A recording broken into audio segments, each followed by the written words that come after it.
ತ್ರಿಭುಜ, ವಿಷಮ ಬಾಹು, ಲಘುಕೋನ ತ್ರಿಭುಜ, ಮತ್ತೆ ಇನ್ನೊಂದು ಯಾವುದು ಸಮದ್ವಿ ಬಾಹು ವಿಶಾಲ ಕೋನ ತ್ರಿಭುಜ ಅಂತೇಳಿ ಬಾಹು ಮತ್ತು ಕೋನವನ್ನು ಆಧರಿಸಿ ಕೋನಗಳನ್ನು ವರ್ಗೀಕರಿಸಲಾಗಿದೆ. ಅದರಲ್ಲಿ ಒಂದೇನು ನೋಡ್ರಿ, ತ್ರಿಭುಜ ABCD AB 3 centimetre, IC 4 centimetre ಪೈಥಾಗೋರಸನ ತ್ರಿವಳಿಯನ್ನು ಆಧರಿಸಿ AC ಅನ್ನು ಕಂಡುಹಿಡಿಯಲು ಕೊಟ್ಟಿದ್ದಾರೆ.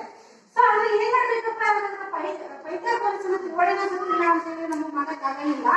ಅವಾಗ ಏನ್ ಮಾಡ್ಬೇಕು ನಾವು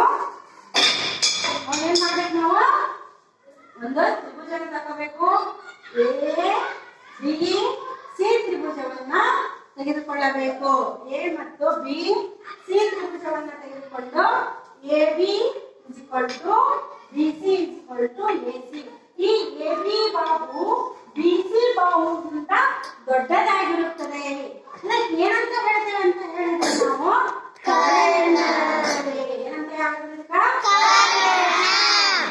ನೋಡಿದ್ರೆ ಕರ್ಣ ಅಂದ್ರೆ ನಿಮ್ಗೆ ಗೊತ್ತಾಗ್ಬೇಕು. ತ್ರಿಭುಜದ ಎರಡು ಬಾಹುಗಳ ಅಳತೆಗಿಂತ ಕರ್ಣದ ಬಾಹು ಹೆಚ್ಚಾಗಿರುತ್ತದೆ. ಏನಂತ ಕರಿತೀವಿ ನಾವು? ಕರ್ಣ ಎಂದು ಕರೆಯುತ್ತೇವೆ. ಅದರ ಹೆಸರು AC. ಅರ್ಥಾಯ್ತಾ? ಸೊ ಈಗ ನಮಗೆ ಪೈಥಾಗೋರಸನ ತ್ರಿವಳಿಯಲ್ಲಿರುವ ಒಂದು ಲಕ್ಷಣ ಗೊತ್ತಾಯ್ತು. ಪೈಥಾಗೋರಸನ ತ್ರಿವಳಿಯ ಒಂದು ಸೂತ್ರ ಇದೆ. ಆ ಸೂತ್ರ ಯಾವಪ್ಪ ಅಂತ ಹೇಳಿದ್ರೆ ಪೈಥಾಗೋರಸನ ತ್ರಿವಳಿ ಅಂದ್ರೆ ಇದೊಂದು ಪೈಥಾಗೋರಸನ ಇದು ಸೂತ್ರ ಪ್ರಕಾರ ABC ಒಂದು ತ್ರಿಭುಜ ಇದೆ. Okay, so AC AB BC ಇದು ಕರ್ಣ ಇದೆ. ಓಕೆ, AC ಅನ್ನೋದು ಏನಂತ ಕರ್ಣ. ಹಾಗಾದ್ರೆ ಪೈಥಾಗೋರಸನ ತ್ರಿವಳಿಯ ಸೂತ್ರವೇನಪ್ಪ ಅಂತ ಹೇಳಿದ್ರೆ AC² AB² BC². ಈ ಒಂದು ಬಾಹುವಿನ ಅಳತೆಯು ಇವೆರಡೂ ಬಾಹುಗಳ ಅಳತೆಗಿಂತ ಏನಾಗಿರುತ್ತದೆ? ಈ AC ಬಾಹುವಿನ ಅಳತೆಯು ಎರಡು ಬಾಹುಗಳ ಅಳತೆಗಿಂತ ಏನಾಗಿರುತ್ತದೆ? ದೊಡ್ಡದಾಗಿರುತ್ತದೆ. ಯಾವಾಗ AC ಕರ್ಣದ ಅಳತೆಯು ಈಗ AB + BC ಅಳತೆಗಿಂತ ಏನಾಗಿರುತ್ತದೆ? BC ಅಳತೆಗಿಂತ ದೊಡ್ಡದಾಗಿರುತ್ತದೆ. ಏನಾಗಿರುತ್ತದೆ? ದೊಡ್ಡದಾಗಿರುತ್ತದೆ.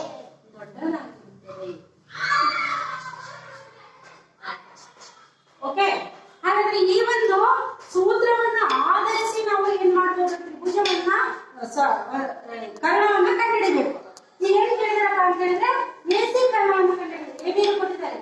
AB ಎಷ್ಟು ಅಂತ ಇದೆ? BC ಎಷ್ಟಿದೆ? ಹಾಗಾದ್ರೆ ಪೈಥಾಗೋರಸನ ಸೂತ್ರ AC² AB² + BC². AC² AB ಎಷ್ಟು ಸೆಂಟಿಮೀಟರ್ ಇದೆ? 3 ಸೆಂಟಿಮೀಟರ್ + BC ಎಷ್ಟಿದೆ? 4². AC = 3² ಅಂದ್ರೆ 3 ರಲ್ಲಿ ಎಷ್ಟು ಸಲ ಗುಣಿಸಬೇಕು ನಾವು? 2.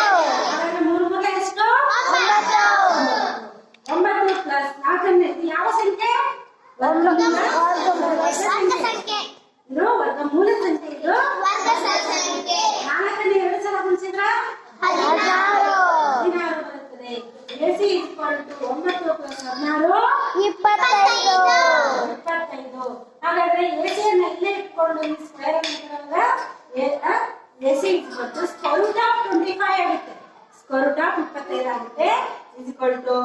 ಈ ಸ್ಕ್ವೇರ್ ಇಂದ 25 ಅನ್ನು ಹೊರಗೆ ತೆಗೆದರೆ ನಮಗೆ ವರ್ಗಮೂಲ ಸಂಖ್ಯೆ ಸಿಗುತ್ತದೆ. ಅದೇ ಏನಾಗಿರುತ್ತದೆ?